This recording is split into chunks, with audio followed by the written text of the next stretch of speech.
dalamnya bacaan makmum.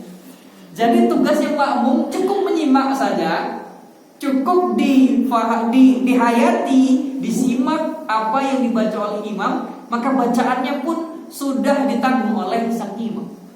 Kenapa? Karena saat kita menyimak, hakikatnya kita juga membaca itu Pak ya. Bismillahirrahmanirrahim. Kan kita nyimak nih, tapi kan kita ngebaca juga sebetulnya, tapi memang tidak dilafadzkan. Tapi tetap kita baca dalam pikiran kita, dalam hati kita. Maka kalau ada kita melihat orang sholat, ini kok gak ada sedikit pun dia baca Al-Fatihah, dia lagi jadi makmum. Artinya dia sedang mengikuti pendapat ulama yang lain, salah satunya mazhab Hanafi, yang kalau sudah dibaca oleh imam dalam sholat berjamaah, maka tak wajib lagi dia baca Al-Fatihahnya ataupun bacaan yang lainnya, karena tugasnya hanya menyimak. Tapi mau mazhab yang mewajibkan tetap baca ataupun yang tidak baca, tetap ada wajib bagi makmum untuk menyimak bacaannya di si imam ini. Tetap wajib menyimak. Jadi bukan mentang-mentang kita nanti habis imam baca, terus kita baca Al-Fatihah, laju pikiran kita kemana-mana. Ini salah juga. Karena tetap semuanya mengharuskan, menganjurkan untuk menyimak bacaan imam. Karena kadang-kadang jadi imam itu repot ya Pak ya. Tiba-tiba ayat Pak yang udah seumur hidup kita baca bisa hilang gak ketulungannya. Tahu-tahu lupa aja. Saya pernah jadi imam Pak, ayat kursi saya lupa Pak. Wala yauduhu hifdzuhuma itu lupa itu. La ilaha illallah, bisa lupa. Yang benerin lupa juga dia. Wala yauduhu ala kulli syai'in qadir. Kok itu ayatnya bukan itu? Padahal udah seumur hidup kita baca itu ayat kursi Pak. Bisa lupa itu. Karena apa? Ya karena kita digoda tadi. Itu udah di luar kemampuan kita. Tapi itu unik sekali. Maka gunanya makmum menyimak bacaan imam, karena bisa jadi akan lupa imam itu bahkan bacaan yang udah sering dia baca. Maka kita sebagai makmum tugasnya nanti mengingatkan supaya sama-sama khusyuk. Al-Fatihah coba sekarang kita pahami satu persatu katanya. Walaupun bapak-bapak udah taksin ya, sekarang kita ulang lagi supaya makin melekat Pak. Bismillahirrahmanirrahim. Bismillah, dengan nama Allah, Ar-Rahman yang maha pengasih, Ar-Rahim yang maha penyayang. Alhamdulillahi Rabbil Alamin. Alhamdu, segala puji, lillahi, hanya milik Allah, Rabbil Alamin, Tuhan semesta alam. Ar-Rahmanir-Rahim. Diulang lagi kalimat Ar-Rahmanir-Rahim ini indah sekali. Ar-Rahmanir-Rahim yang maha pengasih lagi maha penyayang. Maliki yaumiddin, pemilik hari pembalasan. Ada dua cara bacanya. Maliki yaumiddin, ma-nya panjang, atau Maliki yaumiddin bisa juga. Itu dalam mazhab Maliki biasanya dibacanya panjang itu. Maliki yaumiddin. Kalau Malik artinya raja, kalau Malik artinya pemilik. Jadi sama dua-duanya. Raja dari hari pembalasan, artinya dia yang menguasai. Yang memiliki hari pembalasan, artinya beliau juga yang menguasai. Jadi walaupun arti katanya Malik sama Malik itu berbeda, tapi ketika dikaji maknanya sama dan riwayatnya ada dua-duanya. Mau yang ma-nya panjang atau ma-nya pendek. Malik yaumiddin, rajanya yang memiliki hari pembalasan. Iyyaka na'budu, hanya kepada Engkaulah, na'budu, kami menyembah. Wa iyyaka, hanya kepada Engkaulah, nasta'in, kami meminta pertolongan. Ihdina, tunjukkanlah kami ya Allah, hidayahkanlah kepada kami ya Allah, Shiratal mustaqim. Shirat itu jalan, al-mustaqim itu yang lurus. Shiratal ladzina, jalan yang pernah Engkau berikan, an'amta alaihim, yang Engkau berikan limpahkan nikmat kepada mereka, alaihim. Wala ghairil maghdub, bukan jalan orang-orang yang Engkau murkai. Al-maghdub itu yang dimurkai artinya. Wala ad-dallin, la-nya panjang itu kalau kita cek di ayatnya Pak. Artinya tidak.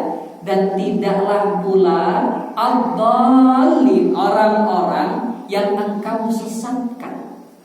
Ghairil maghdubi alaihim waladdallin, bukan jalan-jalan orang-orang yang Engkau murkai, bukan juga jalan orang yang Engkau sesatkan.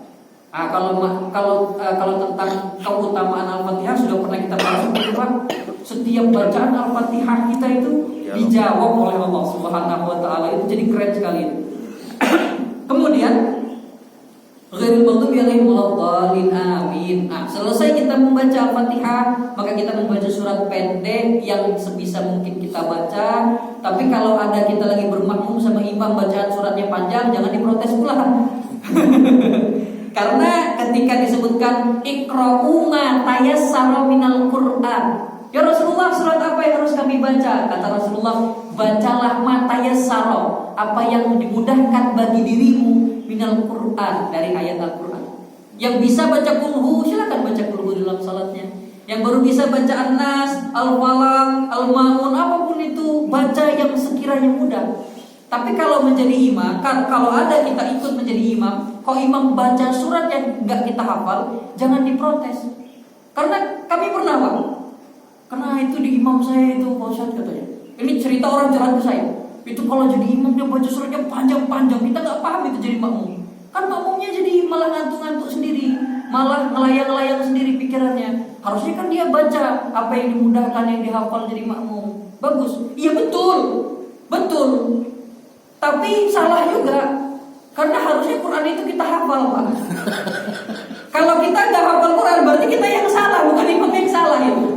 Tujuan imam membaca itu supaya kita kenal ini ada ayat yang sangat indah, yang mungkin jarang kita kenal, jarang kita dengar, sehingga siapa tahu ketika kita dengar, bagus ini ayatnya, nanti saya carilah. Itu tujuan imam. Jadi tujuan imam baca surat yang gak kita kenal, yang panjang-panjang, bukan pengen sok-sokan imamnya. Kalau imamnya betul ya, kalau kita diajarkan, kami belajar itu baca yang panjang sekali ya. Tapi bukan niatnya, bukan buat sok-sokan, supaya makmum ini tahu yang biasa cuma baca kulhu, ada surat yang keren yang bisa kita baca. Asik sekali itu. Nah, supaya timbul rasa itu. Nah, jadi benar ketika disebutkan matanya secara minal Quran, saat kita yang baca, itu apapun yang kita baca, yang paling kita hafal itu yang paling bagus untuk kita. Tapi dalam konteks sholat berjamaah, apa yang dibaca oleh imam itu yang terbaik untuk kita sama-sama pahami pula. Jadi supaya adil, sama-sama semuanya ngerti tentang bacaan Al-Quran. Kemudian setelah membaca ayat, maka yang kita lakukan adalah ruku. Allahu Akbar. Yang sering kita bacakan itu bacaannya setidaknya Subhana Rabbiyal Azimi atau Subhana Rabbiyal Azimi wa bihamdihi. Ada yang baca selain ini nggak, Pak? Nggak ada ya? Berarti umum, kita baca bahas yang ini aja berarti. Subhana Rabbiyal Azimi, Subhana Maha Suci Allah, Rabbiyal Azimi, Tuhanku yang Maha Agung, Al-Azim, wa bihamdihi, dan segala puji hanya miliknya. Maha Suci Allah yang Maha Agung dan segala puji hanya miliknya. Boleh Subhana Rabbiyal Azimi saja, boleh ditambahkan wa bihamdihi, dua-duanya ada riwayatnya. Kemudian saat kita i'tidal, sami Allahu liman hamidah. Sami Allah, Allah mendengarkan, liman bagi siapa saja, hamidahu yang memujinya. Hamidahu aslinya, tapi karena itu di akhir maka jadi wakaf, dia dibaca hamidah. Sami Allahu liman hamidah. Allah mendengarkan setiap hamba yang senantiasa memujinya.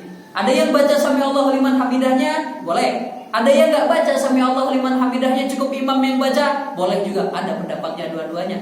Sami Allahu liman hamidah. Maka bacaan kita, Rabbana, saat sudah tegap, Rabbana lakal hamdu, boleh. Rabbana walakal hamdu juga bisa. Atau yang paling panjang, yang bukan yang paling panjang, yang lebih panjang. Karena yang paling panjang sekali repot, Pak. Satu ayat Al-Baqarah itu, akhir Al-Baqarah itu panjang bacaannya nanti. Kita yang standar saja. Rabbana lakal hamdu mil'us samawati wa mil'ul ardi wa mil'u ma syi'ta min syai'in ba'du. Kita artikan satu-satu, Pak. Rabbana, ya Tuhan kami, laka, hanya milik Engkau, alhamdu, segala puji. Rabbana lakal hamdu, ya Allah, hanya milikmu segala puji-pujian. Mil'us samawati, mil'u itu artinya sepenuhnya, Pak. Mil'us samawat, sepenuh langit. Wa mil'ul ardi, dan sepenuh bumi. Wa mil'u, dan sepenuh ma syi'ta, sah kehendak Engkau saja ya Allah. Min syai'in ba'du, dari hal apapun itu yang bisa diisi. Mau sepenuh bumi, sepenuh langit, sepenuh alam semesta, sepenuh jagat raya, pokoknya semuanya terserah Engkau ya Allah. Segala puji hanya milik Engkau pokoknya. Rabbana lakal hamdu mil as-sama. Kalau ada yang mil as-sama boleh. Bacaannya ada dua riwayatnya. Yang satu ya ada yang ditafsirkan oleh ulama, ada mil'u, ada mil'a. Jadi mil as-sama ada, mil as-sama juga ada. Yang salah yang nggak baca. Kalau nggak baca itu baru keliru, Pak. Artinya sama mil'u sama mil'a itu sama-sama sepenuh-penuhnya. Cuman beda harokat pembacaannya. Sepenuh langit, sepenuh bumi, dan sepenuh apapun yang Engkau ingin isi, itu pokoknya semua kita akan tetapkan hanya Rabbana lakal hamdu.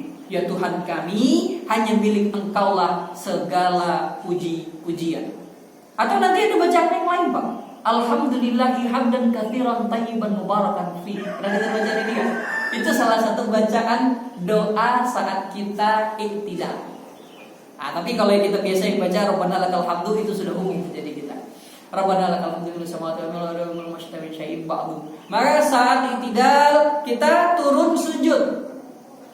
Turun sujud boleh pakai telapak tangan, sudah pernah kita bahas. Boleh pakai telapak tangan, boleh pakai lutut. Saya pernah buka kitabnya Sunan Abu Dawud. Wah, itu repot sekali itu.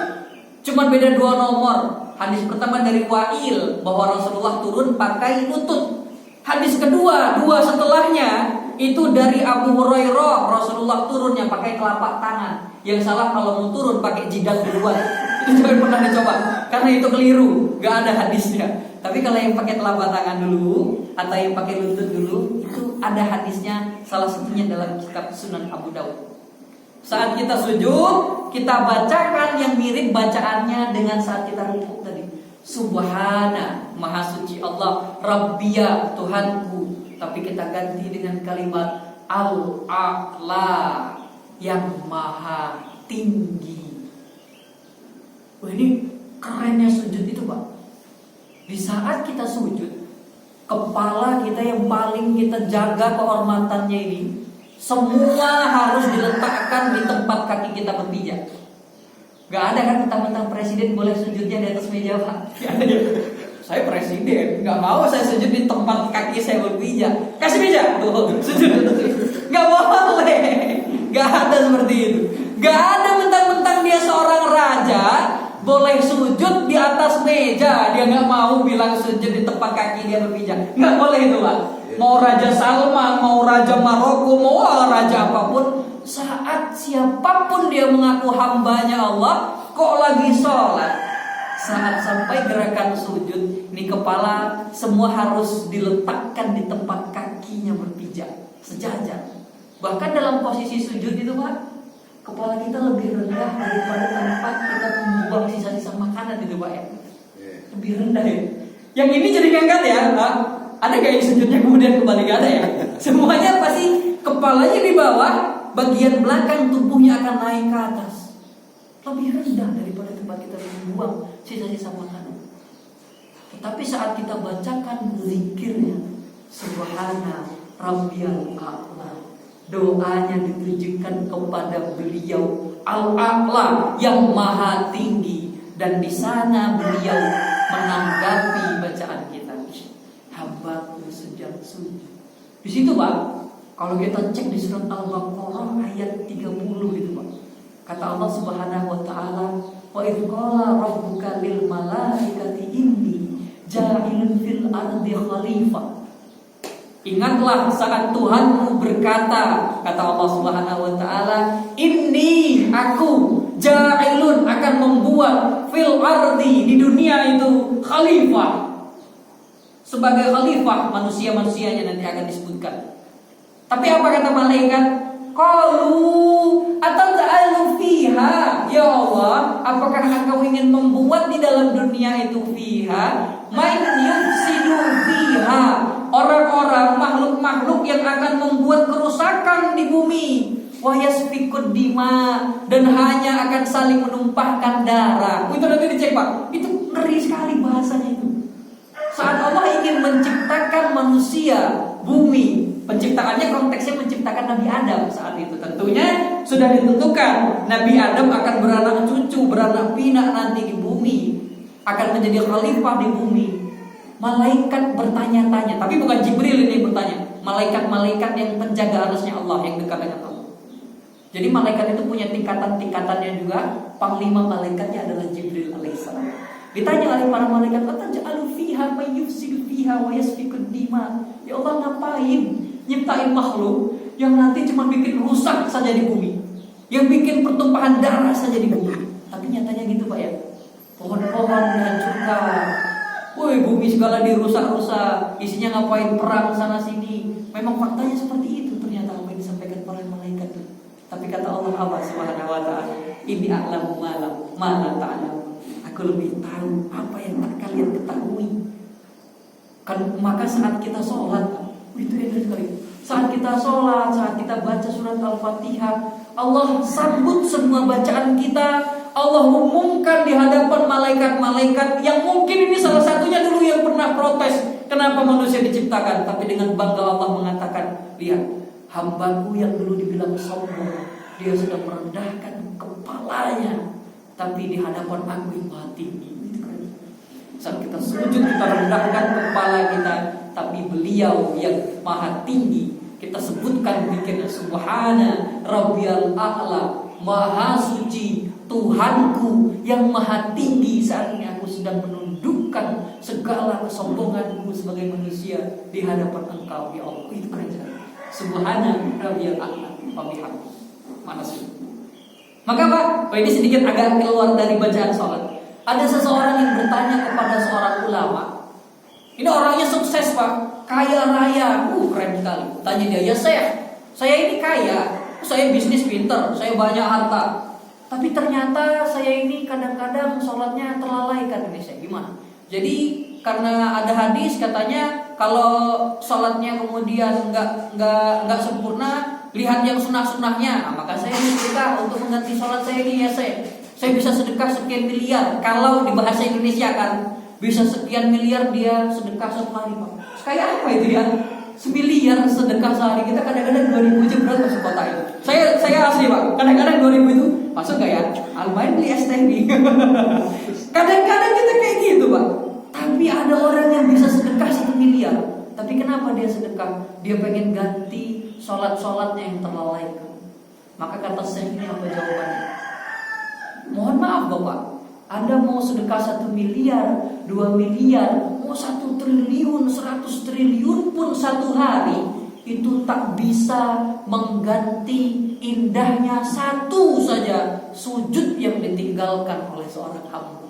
Satu sujud saja. Saya kita 1 rakaat sujudnya 2 Pak ya. Itu bahkan 1 sujud saja yang indahnya gak tergantikan oleh harta dunia sebanyak apapun Pak. Jadi bukan masalah dosa atau tidak dosanya yang disampaikan dari jawaban saya tersebut, tapi keindahan yang dirasakan oleh seorang hamba kok bisa sujud 1 kali saja, itu gak ternilai dengan harta dunia sebanyak apapun. 1 sujud saja. Subhana Rabbiyal A'la, maha suci Allah yang maha tinggi. Dan kita sedang merendahkan diri kita di hadapan Allah Subhanahu wa taala.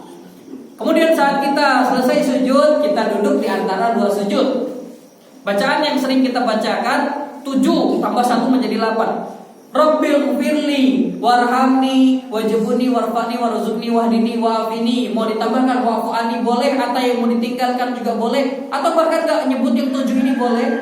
Karena lafaz hadisnya ada yang Allahumma firli warhamni wahdini wa'afini warzuqni, cuma 5. Salah satunya ada. Itu boleh. Kan? Boleh. Itu yang lafaz hadis originalnya Pak. Kemarin sudah kita sempat bahas pertanyaan dari Bapak Adnan. Yang 7 atau yang 8 ini kombinasi dari ulama dari sekian hadis yang saling melengkapi. Jadi ada 1 lafaz hadis cuma 5 isi zikirnya. Ada 1 lafaz hadis cuma 4 zikirnya. Kemudian dideretkan, kok ada yang enggak. Maka dikombinasikan, diambil satu-satu, dideretkan menjadi 8 doa. Rabbi firli warhamni wajibuni warfa'ni warzuqni wahdini wa'afini. Wa'fu'aninya sebagian ulama mengatakan ini tambahan yang masyhur dari Imam Ghazali. Karena ini adalah kumpulan dari setiap yang 7 ini ditutup dengan wa'fu anni. Jadi kalau ada yang bilang jangan dibaca, itu bukan lafaz hadis. Ya memang betul bukan lafaz hadis. Tapi ada yang bilang tetap dibaca karena itu salah satu tambahan dari ulama berdasarkan ringkasan hadis juga gitu. Jadi itu repot pembacaannya kalau masalah perbedaan. Tapi setidaknya pokoknya yang membaca wa'fu anni boleh, yang nggak membaca nggak apa-apa. Bahkan mau yang baca kurang dari 7 berarti lagi ngikutin lafaz hadis yang hanya sekitar 5 atau 4 doa. Sekarang kita coba artikan satu-satu. Rabbi, Tuhanku, irfirli aslinya. Kita meminta ampunilah aku saat dibaca, jadi Rabbi irfirli gitu ya. Jangan Rabbi irfirli, karena ketika dibaca dia harus disambung. Rabbi irfirli, ya Allah Tuhanku, ampuni aku. Rabbi irfirli, warhamni, sayangi aku ya Allah. Rabbi irfirli warhamni, wajburni. Banyak artinya wajburni Pak, tapi salah satu yang sering diartikan adalah cukupkanlah aku ya Allah, atau jagalah aku ya Allah. Itu salah satu arti dari wajburni. Warfa'ni, angkatlah derajatku baik di dunia maupun akhirat ya Allah. Warfa'ni, warzuqni, berikanlah rizki kepadaku ya Allah, rizki yang halal thayyiban tentunya. Rabbi fili warhamni wajibuni warfa'ni warzuqni wahdini, ya Allah hidayahkanlah kepada kami, tunjukkanlah kepada kami jalan yang terbaik untuk menjadi hamba-Mu. Wahdini wa'afini, sehatkanlah aku ya Allah. Ditutup dengan wa'fu anni, maafkanlah segala kesalahanku. Jadi sekali gerakan duduk itu Pak, kita meminta 8 permintaan kepada Allah. Maka kenapa kok seringkali kita tidak merasakan permintaan ini? Karena kadang-kadang kita mintanya ngasal. Tapi betul Pak ya. Kadang-kadang saya mengakui, kadang-kadang kita mintanya ngasal. Rabbi pilih warna apa?